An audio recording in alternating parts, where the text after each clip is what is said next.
ini teman-teman sendiri sering ngobrol dan sebagainya ya. Ada di antara mereka yang merasa memberi itu, mereka tuh alasannya karena supaya pengen diberkati gitu kan, supaya terlindungi, dilindungi Tuhan, supaya jangan ada belalang-belalang pelahap yang mengganggu bisnis mereka gitu ya. Nah, what is your comment on that, Pastor? Kita harus paham ya, kita itu menyembah Tuhan yang bukan dewa. Menyembah Tuhan yang bukan dewa. Bukan dewa. Kalau dewa itu kan sosok yang sosok mati, dan kemudian kita diiming-iming bahwa nanti dia bisa kasih ini, kasih itu, kasih ini gitu ya. Dan akhirnya ketika kita datang kepada Tuhan yang seperti itu yang di dalam pikiran kita, kita beranggapan bahwa dia hanya memberikan keinginan-keinginan saya. Ya, betul. Yang padahal Tuhan itu yang kita sembah, Yesus khususnya, itu selalu menjawab kebutuhan, baru keinginan atau bahkan keinginan tidak dijawab, gitu loh. Karena kebutuhan yang lebih penting. Contohnya gini. Ini dasarnya dulu supaya kita ngerti. Ketika dia mau masuk Yerusalem di Minggu Palem, dia menangisi Yerusalem kan. Nah, kata menangisi di situ itu lucu karena sebelumnya dia juga nangis waktu Lazarus mati.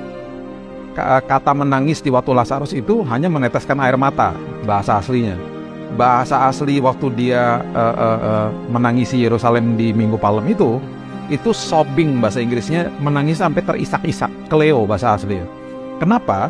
Karena mereka teriak-teriak Hosana, untuk artinya save us, selamatkan kami, untuk kepentingan mereka, keinginan mereka bahwa Yesus harus jadi raja yang membebaskan mereka dari penjajahan Romawi. Oke.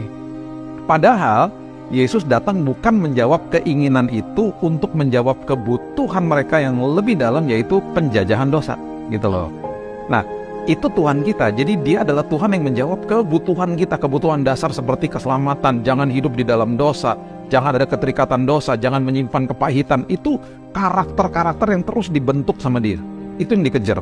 Nah, ketika kita datang kepada Tuhan dan kita memberikan misalnya persembahan kita, terus kemudian kita menganggap Tuhan itu adalah Tuhan yang menjawab keinginan-keinginan, dan kita cuman seolah-olah kasih kayak sesajenan gitu sama dia. Benar. Itu kayak dewa. Kita nggak ada hubungan akhirnya. Iya, nggak ada relationship, nggak ada hubungan sama dia. Transaksional. Akhirnya orang-orang yang transaksional kecewa ketika transaksinya tidak terjadi sesuai dengan keinginan dia.